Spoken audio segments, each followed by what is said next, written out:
not to get too philosophical about this, I don't know that it's even philosophy I'm invoking here, but,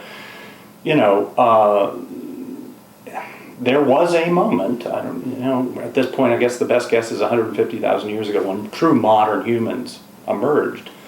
It's clear that, now nobody's not quite sure whether this is kind of an expanded capacity for analytic thought or whether it's language or some weird combination of the two.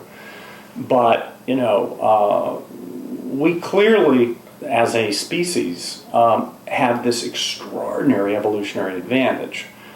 We can plan and think and communicate and anticipate and so forth, and it allows us to people the globe and come close to wiping out the globe in a span of 150,000 years. So we clearly have some set of capacities that really give us just extraordinary evolutionary advantages. But they come with a real cost, and that is a set of sort of existential fears. I mean, we can now stand outside of ourselves and imagine ourselves alone. We can wonder, am I alone? Does this mean anything? Et cetera, et cetera, et cetera. And at that moment, at least this is my sense, at that point, our species, the ontological functions of the social or the existential functions of the social become really, really important. Yes, survival's key, but beyond that, there's a whole nother realm that we now call culture or whatever. So, given these kind of big picture existential functions that we confront, and just how creative we are in fashioning shared understandings to kind of hold our worst fears at arm's length to provide provisional answers to these questions.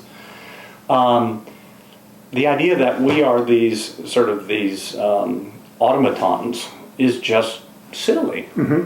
And you look cross-culturally at the dizzying variety of shared understandings that have animated the human experience, and you've got to understand you're dealing with something very different than planetary orbits or rock strata or the other kinds, mm-hmm. the subject matter of the hard sciences. Mm-hmm. Actually, it's an interesting point that you're making. One of the ways that social scientists have tried to get closer to the kind of atomic sort of explanation in the natural sciences is through rational choice theory, through the effort to understand individuals as calculating, maximizing rational agents who can then be summarized basically by a very simple model, kind of analogous to an argon molecule or atom or whatever. And a point that you have made in several of the articles I was recently rereading is that that narrowly kind of self-interested model of rational decision-making just doesn't work in the cases of mobilization that you've encountered, and that the kind of features of meaning and identity are behaviorally very important, mm-hmm. which I think is very consistent with what you were just saying about the general human capacity. No, absolutely. I mean, now I'm going to simplify a little bit, but the really traditional rational choice approach really did pull they privileged individuals. Individuals were taken out of any kind of social context, and all we had to understand was what the utility function, what the ends were that individual was seeking, and we could then make some really good predictions about how he or she would behave. Let me specifically, apply it to collective action. The standard thing was that it was irrational to participate in collective action because the image was you were trying to induce calculating outsiders to affiliate with this movement. And what you needed to do was to provide selective incentives that made it individually rational for them to affiliate. When you study emergent collective action, it's almost the mirror image of that. You're not movements develop within communities, almost invariably. They're not aggregations of outsiders. So the real thing that's going on is you essentially wind up threatening insiders with loss of member benefits for failure to conform to this new norm that's developing within your community.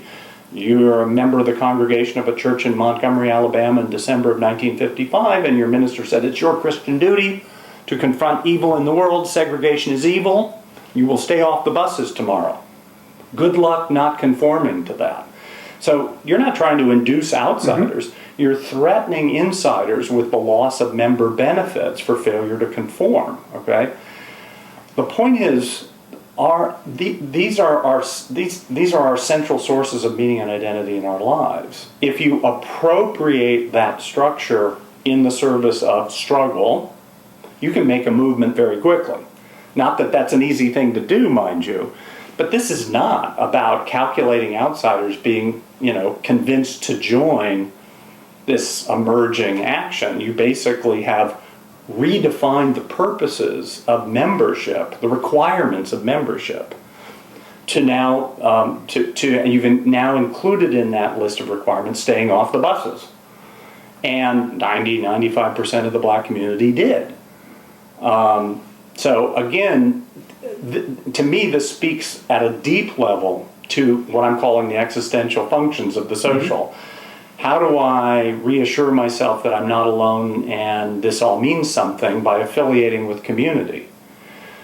If you can then appropriate that community and the structure of solidarity incentives on which it rests, you can do remarkable things. And things that no one would have predicted. Nobody thought that the black community could possibly create a bus boycott. We're back to contingency, plasticity, but I think at a deep level, the kind of our deep connections, the fact that we're deeply social creatures, who above all else will seek to protect and safeguard the central sources of meaning and identity in our lives, means that if those central sources of meaning and identity in our lives are appropriated in some emergent line of action, we're going to go along. So again, this is the other sense in which I don't think contention is a narrow thing at all.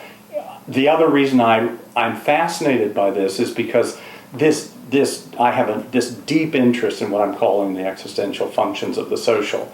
And movements, those moments where people are stepping outside of taken for granted routines and behaving in new ways, I think give us purchase on these underlying ontological existential dynamics that I'm talking about. One way that I'm inclined to really be enthusiastic about these comments, it's the effort that you've made in various of your works to challenge the dichotomy between structure and culture. So the cultural turn, you've indicated the ways in which you think the turn to culture is an important one, but you've also indicated a criticism.